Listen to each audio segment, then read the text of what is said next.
Tayyib. Apa kaitannya doa anak soleh dengan kegiatan syukuran lalu ngundang orang untuk mendoakan?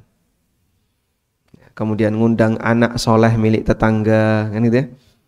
Lalu anak soleh milik temannya dan seterusnya. Apakah itu juga termasuk di antara doa anak soleh yang bermanfaat bagi mayit? Tayyib.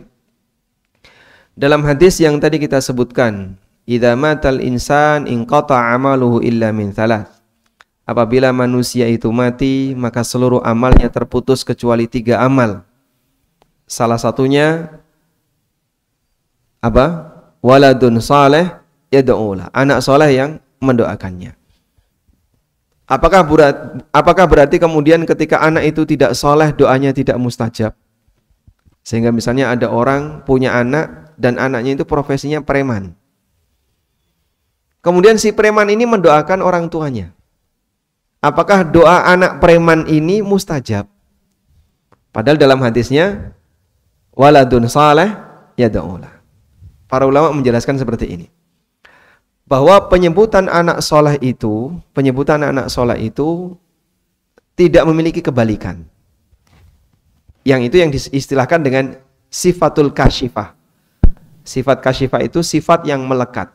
Sifat yang melekat itu kayak gini, Pak. Ada orang menawarkan di luar, es dingin. Ada nggak, Pak, es panas, Pak? Ada es panas? Nggak ada. Dingin itu adalah sifat yang melekat pada es. Ketika orang menyebut es dingin, itu bukan berarti ada es panas. Paham di sini?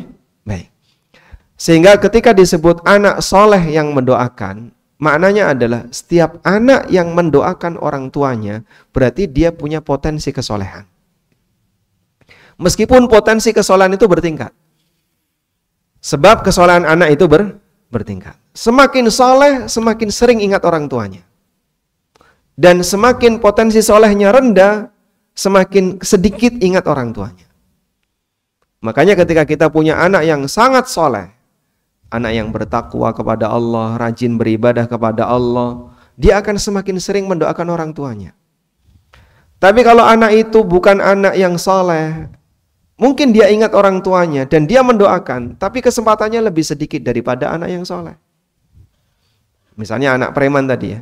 Ini preman, sholat. Masya Allah, Alhamdulillah, preman masih sholat. Nah ketika preman ini sholat, bisa jadi dia mendoakan orang tuanya. Yang jadi masalah, sholatnya bolong-bolong.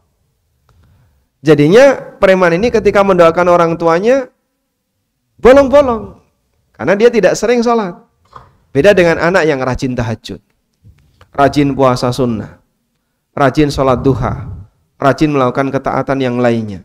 Di saat dia sedang berpuasa, dia ingat orang tuanya. Menjelang berbuka, dia doakan orang tuanya. Di saat dia sholat duha, dia ingat orang tuanya, dia doakan orang tuanya. Di saat dia sholat wajib, dia ingat orang tuanya, dia doakan orang tuanya. Makin sering, Pak. Makanya semakin soleh anak, peluang doa anak dari orang tua itu semakin banyak. Baik. Dan ada satu catatan yang disampaikan oleh para ulama begini. Dari 3 amal yang tidak putus, sedekah jariyah, ilmu bermanfaat, dan anak soleh yang mendoakan, seorang guru agama 3-tiganya mendapatkannya. Yang pertama, sedekah jariyah. Termasuk salah satu di antara sedekah yang afdal adalah sedekah ilmu agama.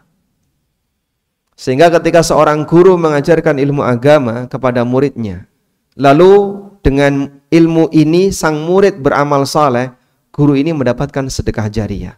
Sepanjang ilmu itu diamalkan, dia dapat pahala. Yang kedua, ilmu yang bermanfaat, jelas ya. Karena ilmu agama adalah ilmu yang bermanfaat. Yang ketiga, anak soleh yang mendoakan.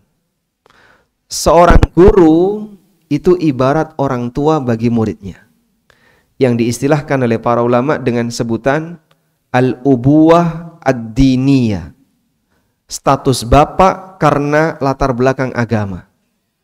Nabi SAW mengatakan, ana bimanzilatil abilakum u'allimukum dinakum.